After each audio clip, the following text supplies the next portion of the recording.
अब ये देखिए, अमेरिका ने अटैक किया है और मिसाइल सीधे शिप पर। ईरान और इजराइल जंग की आग श्रीलंका तक पहुंच गई है।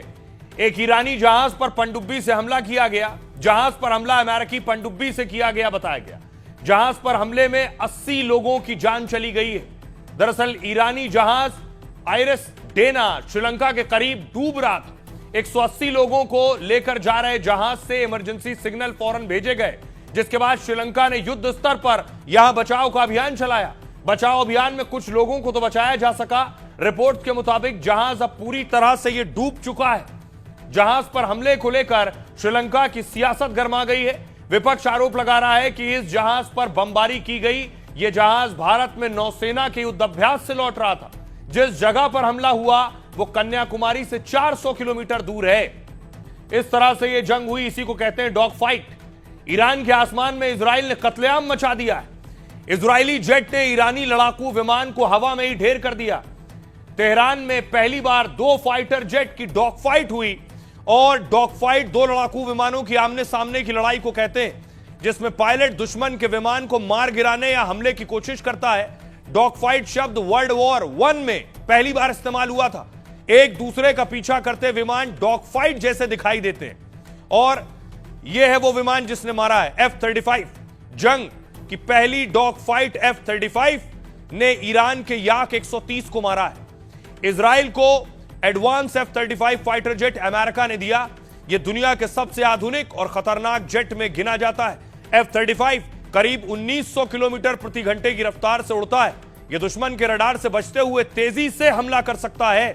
इसमें लगे सेंसर दुश्मन की सटीक लोकेशन की जानकारी भी देते हैं। इसका पायलट हेलमेट के जरिए ही 360 डिग्री देख भी सकता है। यह है याक 130 ईरान का विमान। इजराइल ने हवा में ही मार गिराया इसे। वो विमान ईरान को रूस से मिला और इसे रूस इटली ने बनाया था। याक 130 ईरान का हल्का और ट्रेनी लड़ाकू विमान है। याक 130 हवा में 1060 किलोमीटर प्रति घंटे की रफ्तार से उड़ सकता है। यह अपने साथ मिसाइल और बम ले जा सकता है, हमले कर सकता है, लेकिन इजरायली विमान की तकनीक और हथियार के मामले में यह बहुत पीछे था। कहा जा रहा है इसलिए F-35 ने ईरानी फाइटर जेट को तेहरान में मार गिराया है। खमनेई के खात्मे के बाद ट्रंप ने एक और प्लान बना लिया है।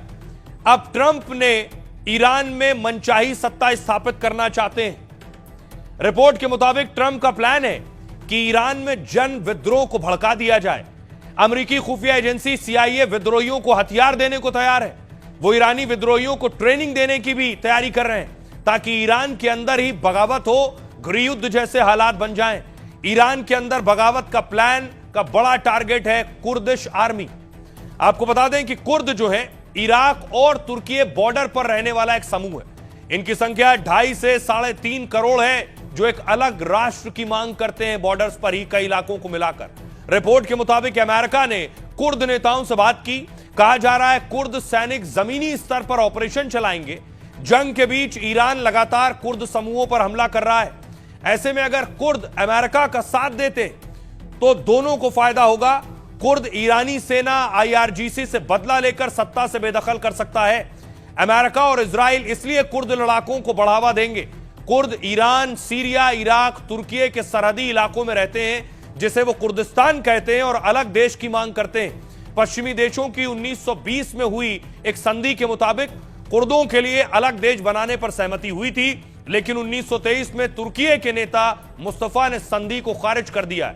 तुर्की की सेना ने 1920 और 1930 के दशक में कुर्दिश उभार को कुचल दिया। तब से ये लोग अपने हक की आवाज और जोर से उठाते हैं। अमेरिका इसी विरोध को बगावत बनाकर इस्तेमाल करना चाहता है।